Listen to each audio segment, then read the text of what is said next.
In the quaint town of Oakwood Hollow, nestled between dense, shadowy forests and fog-laden hills, the air seemed always to whisper. Once a thriving logging community, it had since dwindled to a mere handful of residents, each carrying the weight of the town's eerie past.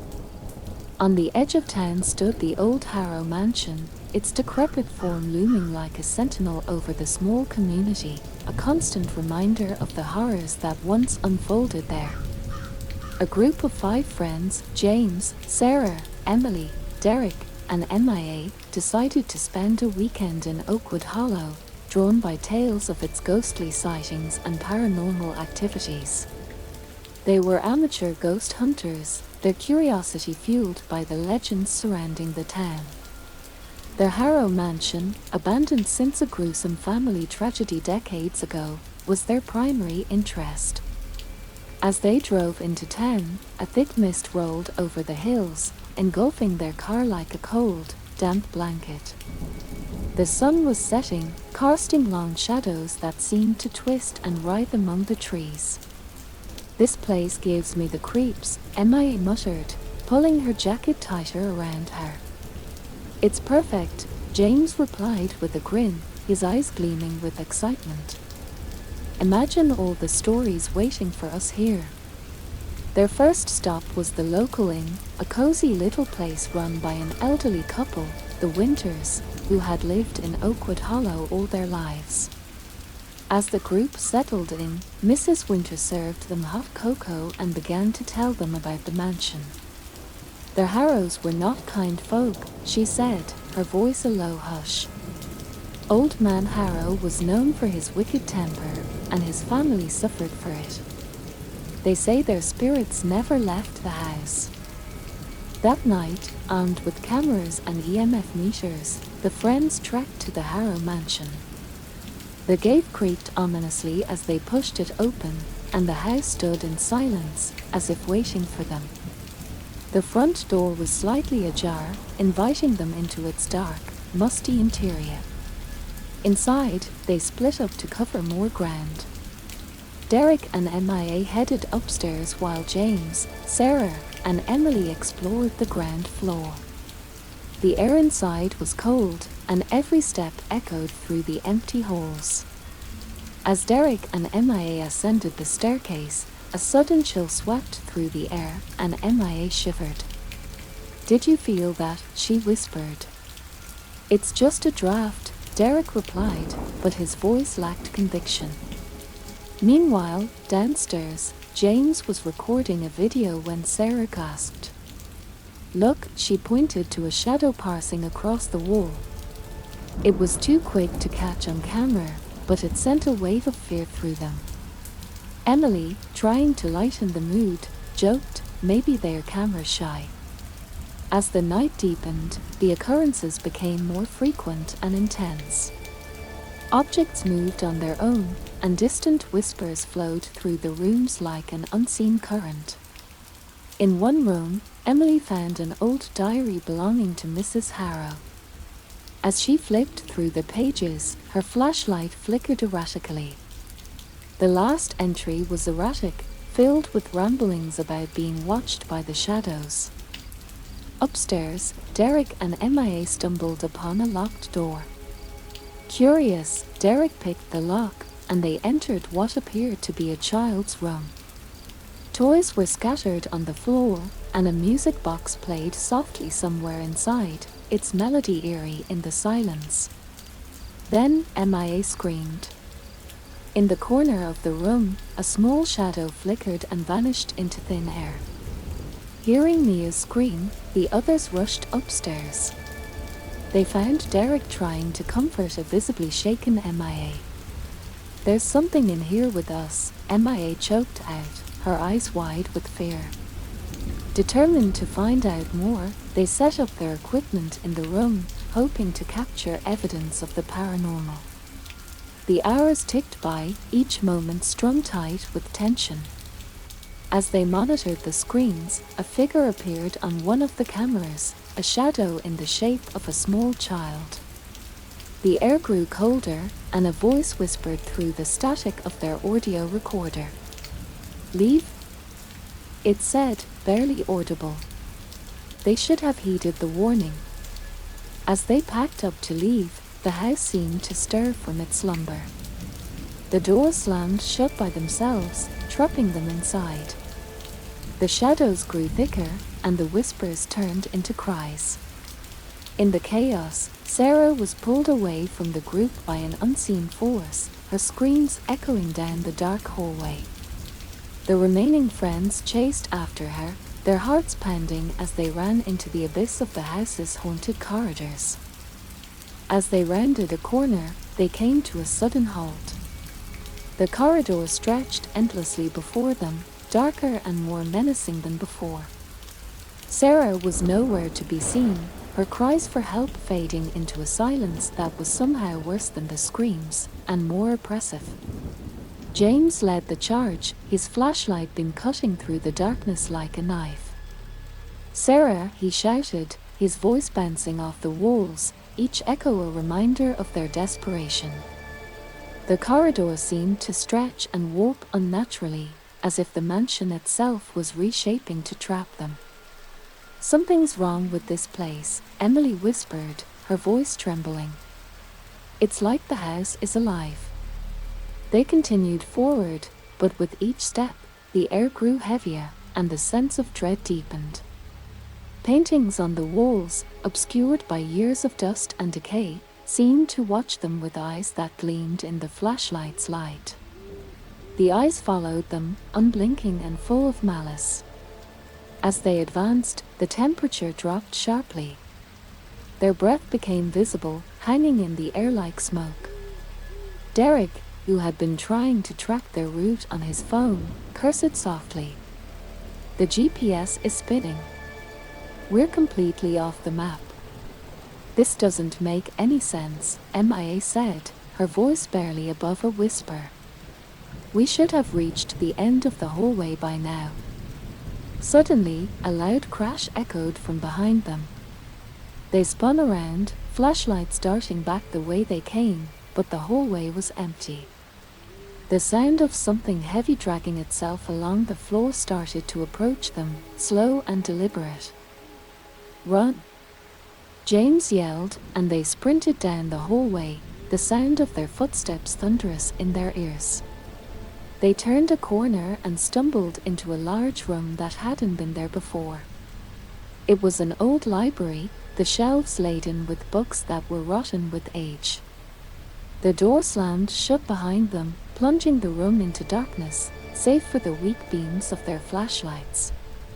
Panting, they gathered in the center of the room, back to back, their lights scanning the towering shelves. "What is this place?" Emily gasped, trying to make sense of their surroundings. "It's like a maze," Derek replied, his eyes wide with fear. "Or a trap." The room was unnaturally cold, and as they stood there, a soft, sinister giggle echoed around them. It was childlike and mocking. Books began to fly off the shelves, hurtling toward them like missiles. Ducking and dodging, they cried out in fear and confusion. "We need to find Sarah and get out," Mia said, her voice breaking. "We can't let this place beat us." They agreed to keep moving. Finding an exit in the library, they proceeded into what appeared to be an old dining hall. The table was set as if for a meal, the plates and silverware laid out perfectly, untouched for decades. At the head of the table sat a large portrait of Mr. Harrow, his eyes seeming to follow them as they moved. As they crossed the room, the air grew thick with the smell of decay. Suddenly, the sound of a chair scraping against the floor made them jump. Turning, they saw the chair at the far end of the table slowly pushing itself out, as if inviting someone to sit. Ignoring the invitation, they hurried across the room, only to find the door on the other side locked. As they turned back to look for another way, the candles on the table lit themselves, casting eerie shadows across the walls. "The house is playing with us," James said, his voice edged with panic. "It's feeding off our fear." No, Derek breathed, staring at the portrait of Mr. Harrow. It's not the house. It's him. The eyes in the portrait seemed to glow, and a cold, malevolent laughter filled the room. The temperature dropped further, and their breath frosted in the air. Then, from the shadows behind them, a figure emerged. It was Sarah, but she was different. Her eyes were hollow, her skin pale and cold. Sarah. Emily approached her, reaching out hesitantly. Sarah's lips twisted into a cruel smile. He wants you to stay, she whispered, her voice not her own. The friends recoiled, horror dawning on their faces as they realized the truth. Sarah was no longer herself. Whatever spirit haunted the Harrow mansion had taken her, twisted her into something else. They needed to find a way to save her and escape before they all succumbed to the mansion's curse. But as they backed away, the doors to the dining hall slammed shut with a resounding boom, trapping them inside. The laughter grew louder, echoing around them as shadows danced across the walls, shaping into forms both human and not. The night was far from over, and the true horror of Oakwood Hollow was just beginning to show its face. As the laughter reached a feverish crescent, the friends realized that their nightmare had depths they had yet to explore. The mansion had many more secrets to reveal, and their fight for survival and sanity was only just beginning. The entity that had taken Sarah now had them completely in its grip. The air thickened, oppressive with the weight of unseen eyes watching their every move. Shadows stretched across the walls, forming grotesque shapes that seemed to mock their plight. James, his heart hammering against his ribs, whispered, "We need a plan. We can't just stand here."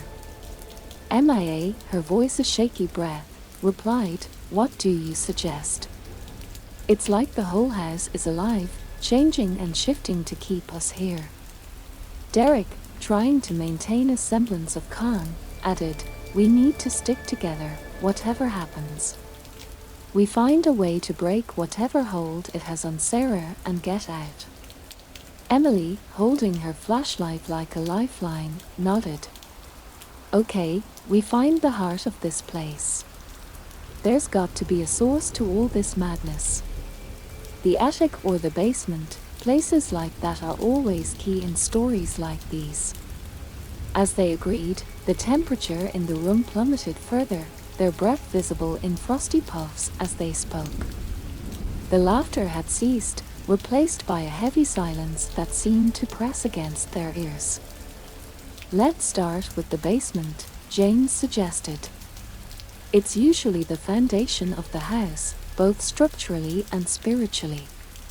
Gathering their courage, they approached the locked door once more. Derek, who had pocketed a heavy candlestick holder from the table, used it to smash the lock. The door swung open with a loud creak, revealing a narrow staircase spiraling downwards into darkness. With James leading, they descended, the light from their flash with lights piercing the thick darkness. The staircase seemed to go on forever, each step taking them deeper into the bowels of the mansion. A damp, musty smell filled the air, and the walls felt clammy to the touch. At the bottom of the stairs, they found themselves in a vast basement, cluttered with old furniture covered in dust sheets, broken toys, and decades of detritus. The air here was stagnant, heavy with the smell of mold and decay. "This place is a labyrinth," Emily murmured, her light sweeping across the cluttered space. They moved cautiously, avoiding the debris on the floor. The basement seemed endless, rooms branching off from the main area, each filled with remnants of the mansion's dark past. In one room, they found an old photograph album. The photos were faded, but the figures in them were unmistakable, the Harrow family, their expressions grim, eyes seeming to follow them as they flipped through the pages. Suddenly, a loud bang echoed through the basement, followed by the sound of something heavy dragging across the floor. They turned, flashlights darting towards the noise, but saw nothing. The dragging sound continued, moving away from them, deeper into the basement. "Follow it," Derek said, his voice tense. They followed the sound to a heavy wooden door that was slightly ajar. Pushing it open, they entered a room that was different from the others. It was cleaner, the air less musty, almost as if it was still in use. In the center of the room stood a large pentagram, drawn on the floor with what looked disturbingly like dried blood. Candles were placed at each point of the star, their wicks blackened but recently used. "This is it," Mia said, her voice barely above a whisper. "This has to be the source." As they approached the pentagram, the temperature dropped so sharply that ice formed on the floor, cracking under their feet. The air vibrated with an unseen energy, and the hairs on their necks stood on end. "We need to break this," James said, stepping forward. "Whatever this is, it's not good." They didn't know how to break the spell, but they knew they had to try. Together, they began to disturb the pentagram, rubbing away the lines, knocking over the candles. As they did, the house began to groan and shake, as if in protest. The walls trembled, dust and debris falling from the ceiling. Then, the dragging sound returned, louder this time, and fast approaching. They turned, flashlights raised, just as a dark figure emerged from the shadows. It was Sarah, but not as they knew her.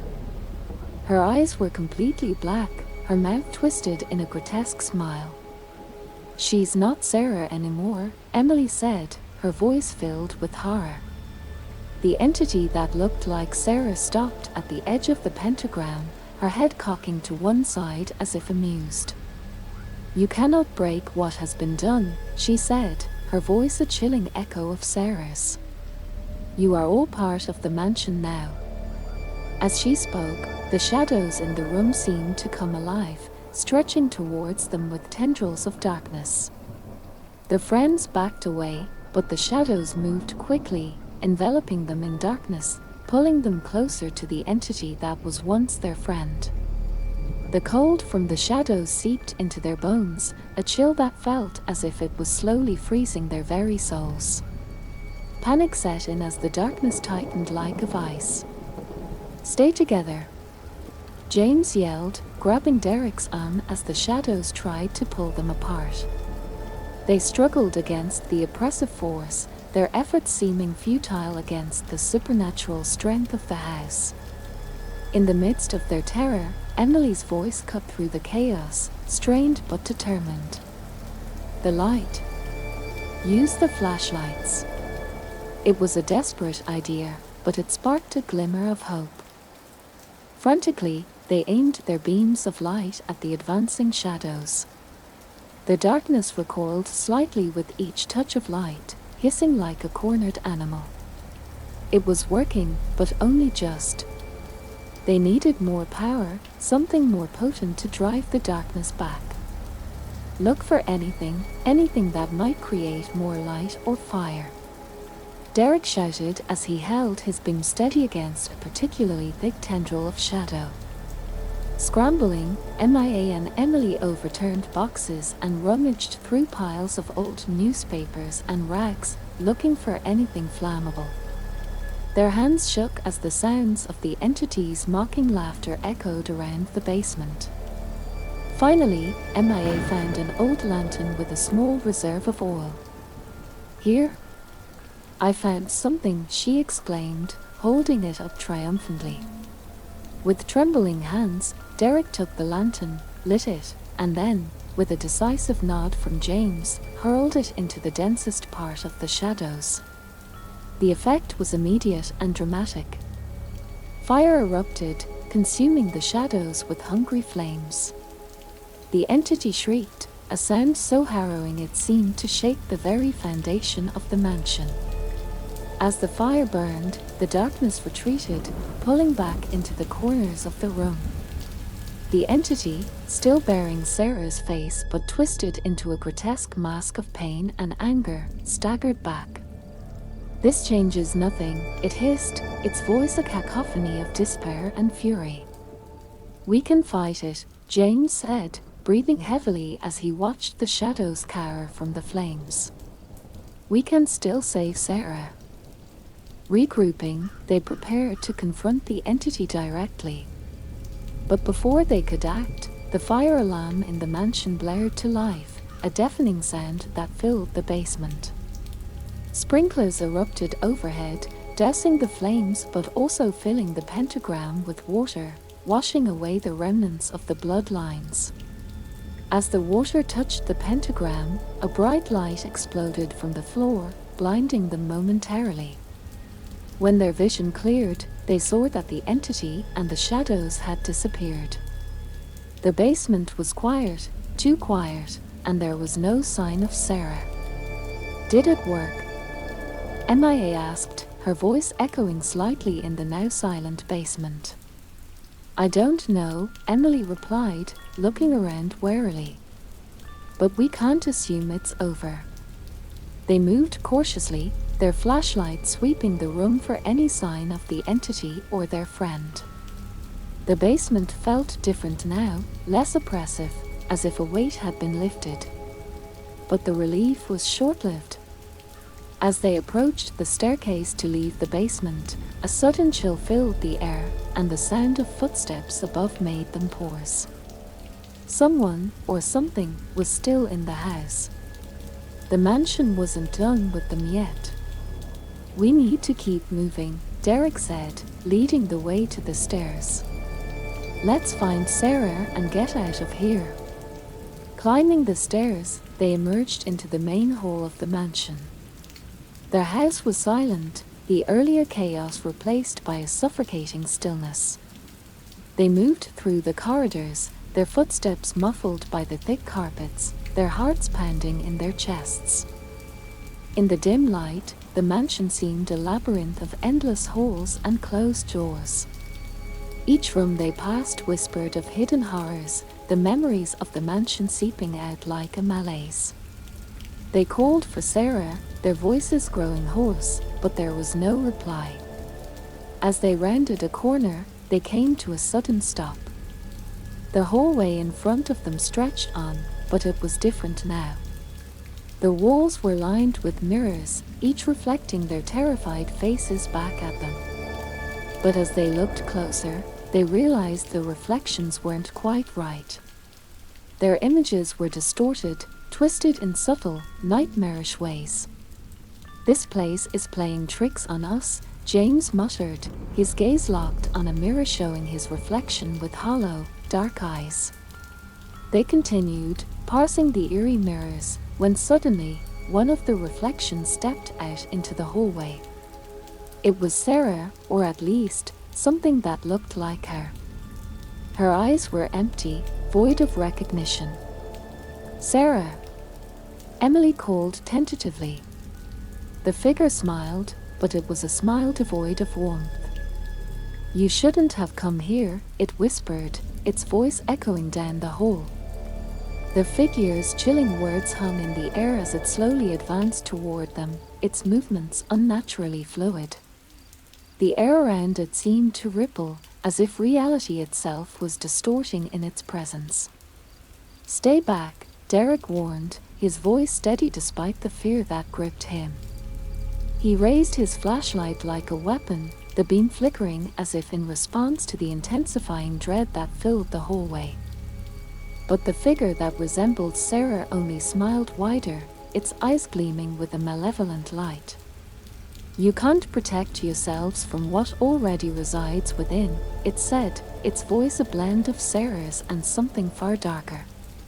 The group backed away slowly, their minds racing for a solution. Emily, whose knowledge of paranormal lore was vast, spoke up, her voice a whisper.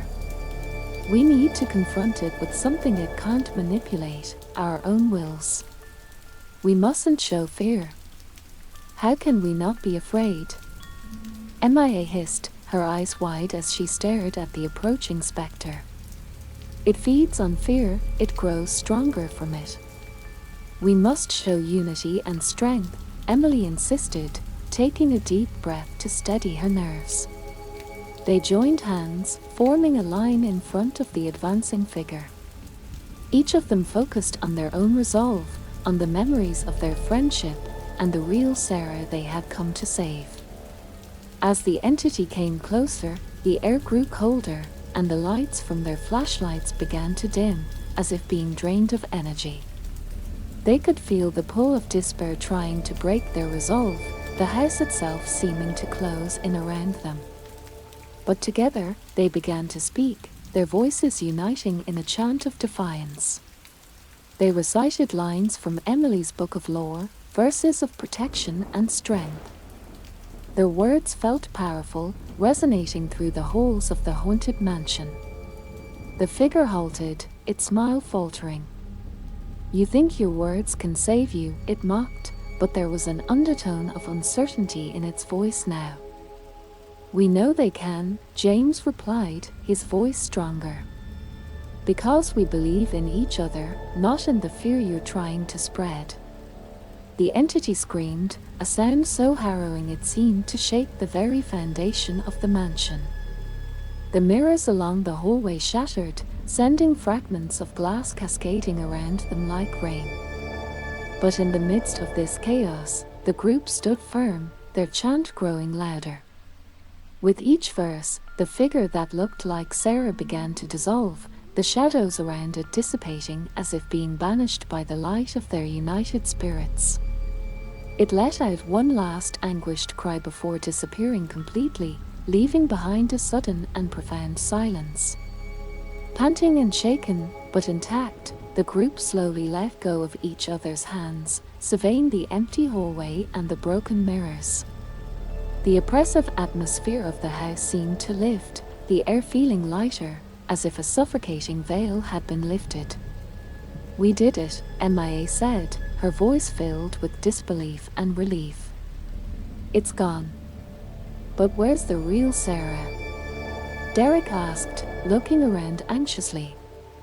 They turned as a soft moan echoed from one of the nearby rooms. Rushing over, they pushed open the door to find Sarah lying on the floor, dazed but alive. Her eyes fluttered open, focusing slowly on her friends leaning over her. "Is it over?" she asked weakly, her voice raspy. "Yes, it's over. We're getting out of here," James assured her, helping her to stand.